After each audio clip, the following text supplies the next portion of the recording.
Continuamos con la lectura de los celos, sobre los celos, ellos, ellas y los celos de la señora Esther Pérez Opi, española. Sigue la ordalía de órdenes, supongo. Cierro cámara y continuamos. Voy a compartir pantalla. Ordalía. Dedicaré especial atención y espacio para hacer una detallada exposición de la ordalía, pues la considero una de las tácticas más eficaces para el trabajo terapéutico de los celos. Como ocurría con la prescripción del síntoma, puede articularse mediante un abanico importante de técnicas concretas. En realidad, la ordalía está muy emparentada con la prescripción del síntoma. Recuerden estar escribiendo a una hora determinada, así como con otras prescripciones paradójicas frecuentemente usadas en terapia sistémica. La terapia de la ordalía ha sido desarrollada por Jay Haley, basándose a su vez en las teorías e innovaciones terapéuticas de su maestro Milton H. Erickson. Básicamente, la ordalía es un ritual prescrito por el terapeuta que causa más aflicción y esfuerzo que el propio síntoma y que el sujeto debe realizar hasta la extinción de aquel. En palabras de Haley, el procedimiento se basa en una premisa bastante simple. Si hacemos que a una persona le resulte más difícil tener un síntoma que abandonarlo, esa persona renunciará a su síntoma. 1984. En el campo de los celos, si cogemos los síntomas celotípicos, determinadas conductas y pensamientos obsesivos, los prescribimos y además los complicamos de manera que supongan un especial esfuerzo, lleven tiempo y gasten energía, estaremos prescribiendo una ordalía. Los requisitos básicos que una ordalía debe cumplir son 4. 1. Que la ordalía provoque una zozobra igual o mayor que la ocasionada por el síntoma. 2. Conviene que la ordalía suponga un beneficio para el sujeto, aunque puede incluir también un sacrificio para otra persona. 3. La ordalía debe ser algo que la persona pueda ejecutar y a lo que no pueda oponer objeciones válidas.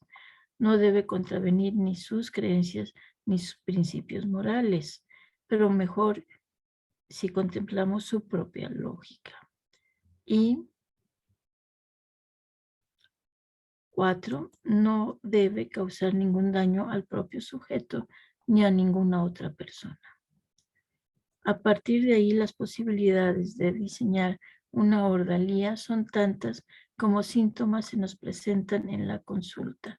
De hecho, podríamos hablar de ordalías estándar, como por ejemplo, ponerse a planchar en mitad de la noche cuando se presente el insomnio, hasta el sofisticado diseño de ordalías ad hoc, expresión latina que significa es apropiado, adecuado o especialmente dispuesto para un determinado fin, que está hecho especialmente para un fin determinado o pensado para una situación concreta.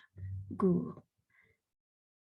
Entonces, hasta el sofisticado diseño de ordalías ad hoc, es decir, ya prescritas, para las cuales proponemos un ejemplo.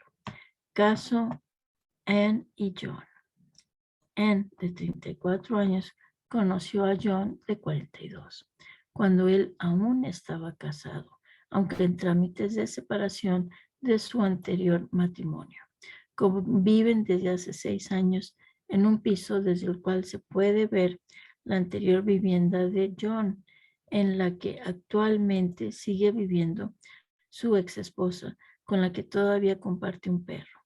John y su ex esposa trabajan en la misma empresa, con lo cual, aunque muy fugazmente, se ven diariamente en las entradas y salidas. John y Ann acuden a consulta porque desde hace un año las relaciones sexuales son apenas inexistentes. Él relata falta de deseo sexual y con cierta frecuencia pérdidas de erección. Coinciden ambos en que su relación de pareja se ha deteriorado mucho a raíz de la obsesión de Anne, que ella reconoce por la ex esposa. Celosa de aquella relación, le interroga constantemente y manifiesta multitud de conductas de rivalidad con ella. Estar más delgada, más guapa, mejor vestida, ser más considerada en el pueblo, etc. Además, Anne desea tener un hijo, pero él muestra resistencias. Por un lado, piensa que lo que Anne de verdad quiere es ser más que su ex esposa, con la que no tuvo descendencia, y en el estado actual de su relación no le parece que sea un buen momento para ello. Los dos están de acuerdo en arreglar primero la relación de pareja y su sexualidad para luego replantearse el tener hijos. Con esta pareja en formato de coterapia, nos planteamos trabajar simultáneamente la relación de pareja, las demandas sexuales de John, el juego celotípico en el que ya estaban inmersos y la obsesión de Anne por la ex esposa. Lo hicimos así por las propias posibilidades que la coterapia ofrece y porque entendimos que tanto los síntomas de Anne como los de John tenían una funcionalidad y unos beneficios muy claros y quisimos tratar su problema como un todo. A pesar de esto, en este artículo solo me referiré a la parte que dedicamos a trabajar los celos obsesivos de Anne, puesto que contar todo el proceso terapéutico que fue exitoso en todos los frentes sería larguísimo. Aunque había un sinfín de cogniciones circulares que Anne intentaba no expresar para evitar los enfados de John, se producían frecuentes escenas de celos con su consiguiente enfado. Por ejemplo, cada vez que John recogía o devolvía al perro o con motivo de cualquier otra actividad que John hiciese y le pareciera a ella que estaba hecha para ver a la ex esposa o saber algo de ella. La mayoría de estos pensamientos de Anne no se correspondían con la realidad, puesto que John había roto todo vínculo afectivo, negativo o positivo, con su ex esposa, con quien, aunque no mantenía una buena relación, sí trataba de comportarse civilizadamente. En lo que respecta a la competición, pugna obsesiva que Anne mantenía con la ex esposa se concretaba fundamentalmente en las siguientes conductas. 6 conductas. 1. Vigilancia a través de su ventana, de las ventanas y portal de la ex esposa para ver sus horarios, su modo de vestir, calcular su peso, etc. 2. Vigilancia de lo que ocurre en el garaje que comparten, si el coche está o no. 3. Preguntas a John sobre el trabajo de su ex esposa. ¿A qué hora ha fichado? Si el coche estaba aparcado, si está de baja o de vacaciones cuando no ha ido a trabajar, si también ella ha metido horas, etc. 4. Preguntas a vecinas y gente que la conoce sobre su ocio, su incipiente relación, etc. 5. Preguntas a John sobre su vida pasada con ella, especialmente en el terreno íntimo y erótico. 6. Una preocupación obsesiva por no engordar, que lo obliga a pesarse varias veces al día en su intento de seguir estando más delgada que ella. Una vez concretadas estas conductas, nos pusimos a diseñar la ordalía. En un primer momento le pedimos a Anne que hiciera un registro de situaciones relacionadas con la ex, en el que detallase el momento del día, el motivo que lo había suscitado, el pensamiento que había tenido y los sentimientos que había sentido. En la primera semana, Anne relató 46 situaciones y pensamientos vividos respecto a la ex esposa. La segunda semana siguió con el mismo registro y solo relató 10 situaciones. En palabras de ella, porque no sentía la misma curiosidad de antes y porque tenía otros problemas familiares que le preocupaban más. Además, les pedimos que dedicaran un rato de 15 minutos todos los días y siempre a la misma hora y en el mismo contexto para hablar de la ex esposa. Y por último, le pedimos también que se pesara 3 veces al día y que llevara un registro de su peso. En la siguiente semana le pedimos a Anne que se esforzase más con el registro. Debía ser un verdadero registro detectivesco, en el que se describiese con todo detalle todo lo que pudiera ver e incluso aquello que pudiera inferirse de los datos obtenidos y relatarlo todo sin ahorrar detalles. Así empezó a escribir sobre cómo estaban las ventanas de la casa, si las persianas y cortinas estaban abiertas o no, qué luces y a qué horas se encendían por las noches, qué se veía de la casa a través de las ventanas, qué mejoras había realizado en la casa, qué ropa colgaba del tendedero, cómo había ido vestida, las entradas y salidas del coche del garaje con la hora, descripción de las personas que iban en el vehículo y cualquier inferencia posible sobre dónde iban, qué problemas tenían, etc. En esta ardua labor, ella podía contar con cualquier dato que vecinas y conocidas le aportasen en sus disimuladas pesquisas, así como con la propia ayuda de John, que en el rato que dedicaban a hablar de la ex esposa y que les habíamos aumentado expresamente a 30 minutos, le aportaba datos de incalculable valor para sus indagaciones,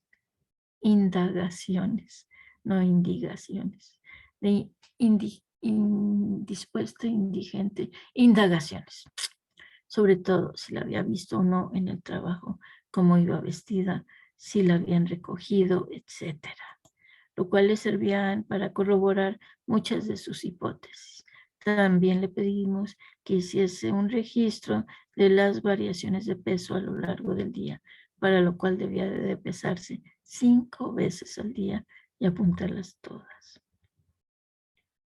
Anne empezaba a manifestar cierto cansancio, pero a pesar de ello, en la siguiente semana le solicitamos que el registro detectivesco contuviese ahora datos comprobados, para lo cual Anne tenía que ejecutar determinadas acciones un tanto vergonzosas para ella, como dejarse ver en sitios que la ex esposa frecuentaba. Además, tenía que madrugar para ser más exacta en las horas de entrada y salida del vehículo del garaje, así como pedirle a su colaborador, John, que le confirmase datos como la hora en la que la ex esposa había fichado en el trabajo o si estaba de baja y cuál era el motivo.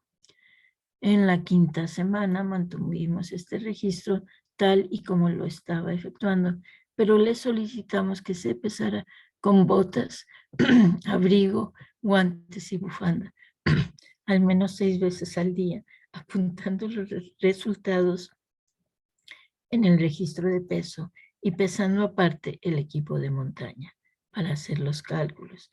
Además, debía pesarse una vez diaria adicional en la farmacia del pueblo y traernos los tickets, los comprobantes, y otra más cada vez que viera a la ex esposa entrar o salir con el coche del garaje. Como el lector puede fácilmente suponer, esta tarea empezaba a parecerle a Anne una verdadera tortura. No obstante, la cumplía religiosamente. Además, empezaron a dedicar 40 minutos a hablar de la ex esposa, lo cual ya para los dos empezaba a resultar absolutamente aburrido y pesado.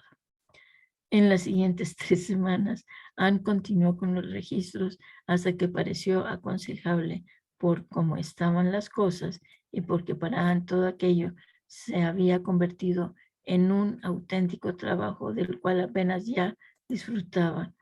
Suspender la ordalía con una consigna para ella muy clara. Al menor indicio de aparición de sentimientos de celos o de pensamiento obsesivo o de seguimiento hacia la ex esposa, debía volver rápidamente a los registros.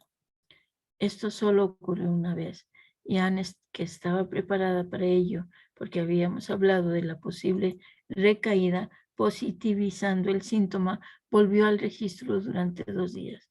En este caso, la amenaza de volver a repetir la ordalía funcionó como si se hubiera hecho. A partir de ahí, seguimos trabajando cuestiones relativas a la pareja y al hijo que por fin podrían tener. Un año después, Anne estaba embarazada, su relación de pareja afianzada y sus relaciones sexuales eran plenamente satisfactorias para ambos. En este caso, la ordalía que se diseñó fue larga, compleja y creciente, dado que la paciente se mostró muy cumplidora de la misma. No ocurre así en todos los casos. A menudo nos encontramos con que la simple amenaza de ejecución de una ordalía sirve para que la persona abandone el síntoma. Qué interesante, ¿verdad? Estoy pensando en las personas que acumulamos cosas. Sí, yo. Si me hubieran puesto una ordalía de que tendría que eh, juntar, ay, no sé, 5 kilos de cosas, una vez en la mañana, otra al mediodía y otra en la noche, creo que hubiera terminado por decir, ay, qué flojera. Ay, de alguna manera lo fui logrando, o lo he ido logrando. Pero eso tiene también que ver con otras cosas.